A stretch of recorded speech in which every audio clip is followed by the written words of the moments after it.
Hey, fishy people. I'm going to go over a question that I get asked frequently in the store, which is what type of quarantine / medication do you do with your fish, and what's your opinion on that? First off, I'm going to cover what I believe a true quarantine is, which in my opinion would be having the fish in a tank by themselves for at least a month, monitoring or preventatively treating during that month. To my knowledge, I don't know anyone that actually does this aside from hobbyists on their own. And there's a very easy reason for that. If you look at our store, you know we've got lots and lots of tanks. If I were to have to do a full 30-day quarantine, my store would have to be 4 times larger than it currently is. 4 or 5 times larger. And the reason for that is we get fish in every single week, sometimes multiple times a week. So for every one of these tanks, I would need to have 3 or 4 more of them. The reason behind that is somewhere in this back room, which there's just a bathroom back there, we would need to have multiple tanks. So essentially they would come in, fish would come in 1 week, have to be sitting in that tank for 30 days. Next week, we'd have to have another tank for them to sit for 30 days. Next week, another tank to have them sit for 30 days for a whole month, at which point we could put them on the sales floor. Again, I think I covered this in the last video, but we pay about $5,000 a month in rent. So that would bump my rent up to $25,000. Massive increase in overhead, water, electricity, everything else. At which point you're paying 4 to 5 times the amount for a fish. I don't know anyone that's going to go and buy a Cardinal Tetra for $35. It's just outrageously impractical when it comes to costs, amount of maintenance, amount of staff you need to have, and the amount of room you have to have.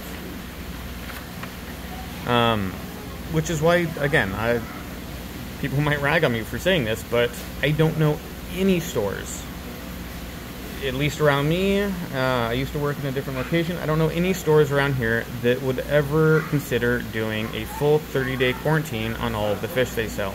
Now, there are stores in specific species that might be more adequate for.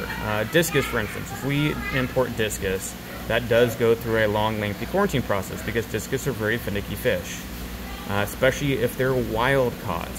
They come in with lots of parasites. They have a lot of natural built-up immunity. So in the wild, it's fine, but in a tank setting, that disease spreads quickly. You have to preventively medicate instantly, and you do want to do a long-time quarantine.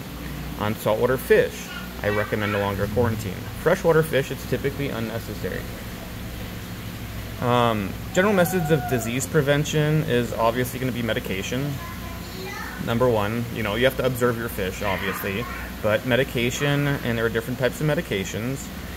For saltwater, one that's often used by wholesalers and certain stores is hyposalinity. If you lower the salt content of the water, the disease might still be present, but it can't manifest in nearly the numbers or the amount to really damage the fish. Some places like that, I personally don't like hyposalinity for the simple reason that once you sell that fish to a customer, they have to slowly acclimate that back to standard marine salinity, salt content, before they can add it to their tanks. And if they do not, those fish will not do well. You can murder a fish really quickly if you don't do a long acclimation, and a lot of people either don't want to do that, they're uncomfortable doing it, or don't have the knowledge on how to do that. Third and probably most important part of disease prevention is good water quality. If you have good water quality, just like having a cold, your fish will probably likely not get that sick, and if they do get sick, they're going to recover very, very quickly. Most diseases, the ick is probably the most common one, and it's not necessarily true, but the typical general rule of thumb for ick is assume that it's always in your tank all the time. Fish have outbreaks of ick when they're stressed. Stress can be due to water quality, the other fish you're keeping with them, not feeding them well, things like that. Super bright lights, kids tapping on the glass, stressed fish, just like a stressed human, tends to get sick a lot more easily, and they don't recover nearly as quickly. UV gets brought up a lot, and we do run UV on certain systems. So for instance, this system over here, if you were to look down here, if you're unfamiliar with how these work, water gets pumped from this sump up through a bunch of cables in the back and then to these individual tanks. On the return, down here if I can show it, is a big, I think it's an 8-foot long UV system. So the water on its return goes through a UV bulb. UV radiation kills free-floating bacteria, fungus, typically bacteria and fungus. Most parasites will go through that, no issue, not get that damaged. I'm gonna go sit down. I have this whole list to go through. I actually wrote out what I want to talk about today. So UV, yeah, good. Is it gonna cure everything? Definitely not. If you have ick in a tank and you add a UV sterilizer, it's not going to do anything. So it's just purifying the water column. It's doing absolutely nothing for what's on the fish, what's in the gravel, what's on the rocks, what's on your plants. Good, definitely not a cure-all. And for certain things, it doesn't do anything at all. Types of diseases, I'm not going to go over all of them. Ick is the most common. It is very easily treated if you have good water parameters by simply using a medication that has formalin, which is a nicer way of saying formaldehyde, and typically accompanied by malachite green. Riddick and ICX, identical medications by different brands. I know Aquarium Co-op recommends ICX. I'm fairly sure they have a partnership with them. Great medication. I like it. We tend to use Riddick a lot more frequently just because you get that for cheaper, and it is, look up the manufacturer safety data sheets on either of those. They're identical to each other. Velvet, that's more of marine disease. Copper, you need to use copper. Velvet is bad, it destroys fish quickly. There are very, very few medications that will treat velvet aside from copper. All of our systems that we get fish in for our saltwater fish instantly go into tanks with copper. For internal parasites, praziquantel is the active ingredient that most medications use. That's sold as Prazipro. It's also in a lot of other medications. For instance, we use a lot of General Cure. General Cure is great because it has a broad spectrum antifungal, antibacterial, as well as praziquantel in it. So it does, like they say, it's a general cure. It'll get rid of parasites. It'll help with bacterial and fungal infections. Flukes, typically on your carp and larger fish. Delos is a great medication for fungal and bacterial infections. I recommend metronidazole, which is also in General Cure. It's in Metroplex, that's just metronidazole. That's probably one of our go-tos. If that doesn't work, we typically recommend something like Canaplex, which is a similar, it's in the same family of medications, but a little bit different, so it hits slightly different strains. There are a lot of other things you can use for fungal and bacterial infections. I don't normally recommend hardcore antibiotics like amoxicillin or tetracycline or erythromycin because it really nukes your beneficial bacteria, which is going to stress the fish out because your filtration no longer works and you have to recycle your tank. Very rarely use that. Petco, PetSmart, and other retailers. Again, not trying to rag on the big box stores, but if you're going to go to one of those, I highly recommend PetSmart over Petco. And I have friends that work at both of those. The reason I recommend PetSmart is they're allowed to use actual medication. Petco doesn't even sell real medication, and they're not allowed by corporate to use real medications. Not so loud. Why? I'm not sure. I believe because a lot of real medications can be slightly carcinogenic if you mishandle them. For instance, formalin or formaldehyde, not great if you're in constant exposure and if they're worried about lawsuits. PetSmart, they do treat their tanks with legit medication. Petco, they're only allowed to use herbal remedies. And I'm sorry, but herbal remedies don't typically work well.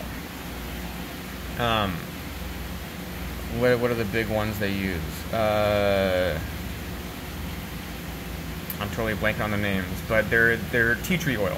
And I'm not saying tea tree oil is completely worthless, but it is fairly worthless. If you're going to get medicine, go to PetSmart, not Petco. If you're going to get fish, I'd also recommend go to PetSmart, not Petco. PetSmart, if they identify a sick fish system, they will say they're not for sale, but that same water's passing through all their systems. They do run UV, but again, like I went over, UV is not foolproof at removing a lot of different stuff. Another thing to consider is where your fish store is getting their fish from. We buy from local customers, and then we buy from trusted wholesalers. Trusted wholesalers being very important. You should have a relationship with your wholesaler. They will not sell you fish they know are sick. And most good wholesalers preventatively treat. Different ones do it in different fashions. Sea-dwelling creatures or exotic reef import, which is now the same one that you've probably seen on Tank TV, they run hyposalinity as well as preventative medications. As a fish store, you should know what they're using. When I get fish from sea-dwelling creatures or exotic reef imports, again, now the same company, you need to be aware that they're using hyposalinity so you can do a longer acclimation of your fish. Sterile tanks versus practical tanks. Some people, you know, if you're doing 30-day quarantines for all of your fish before you add them to your tank, awesome. You're trying to run a sterile tank. Is that super plausible for most people? No, not really. And the issue with doing that is that, again, your fish aren't going to have any natural immunities. If they've never been exposed to the flu and they get the flu, it's a lot worse than someone that's had the flu a few times when it comes to recovery. Difference in tank raised locally, which is again going to be from a hobbyist, farm raised or wild caught. Most of our fish are farm raised, or they come from people that are raising them locally. Again, much lower levels of disease because farms do medicate their fish when they see outbreaks and sometimes just preventively medicate regardless. Wild caught fish tend to bring in the most disease and parasites, but also tend to have the highest resistances to those. So you might get a wild-caught fish, put it in your tank, all of your other fish get sick, and it'll be perfectly fine because it's gotten over it before and it has those natural immunities. I'm going to go over our approach. Again, we get fish in all the time. We put them in our tanks almost immediately. We buy our fish from good wholesalers that use preventative measures and do not sell sick fish. In addition, we treat all of our freshwater fish regularly, and I can go over the specifications of that, but typically daily, when they first come in, with General Cure, which has the metronidazole and praziquantel, so that'll treat broad-spectrum antifungal or fungal infections, bacterial infections, as well as parasites. We also use Riddick for ick, and Riddick treats a lot more than just ick. But you can pair those two in conjunction, and that will cover most all your bases for freshwater and a lot of what saltwater has. All of our saltwater systems, except for the ones with invertebrates, so this one doesn't have it, but this large system here, this system, and this system all have copper in them. Copper's great because it kills a broad range of a lot of the bad stuff, and it tends to be a cheaper solution because copper doesn't precipitate out of the water. Once you add it, it's there for a long time, so you don't have to dose daily, so it becomes more affordable. Unfortunately, you can't have copper with invertebrates. You can't have it with live coral, you can't have it with shrimp, you can't have it with hermit crabs, snails. It will kill them. Another issue with copper is that if it leaches into your live rock, which is this stuff, we call it live rock because it has beneficial bacteria for your nitrogen cycle, it's probably never going to come out. So you can't really use live rock from a copper tank in another system that you're going to have invertebrates in. So for instance, anything that you see in here, invertebrates, not going to have copper. The fish that go into these systems, we do treat and do a short quarantine on them for at least a week or two, make sure that we don't see anything funky before they go into these tanks.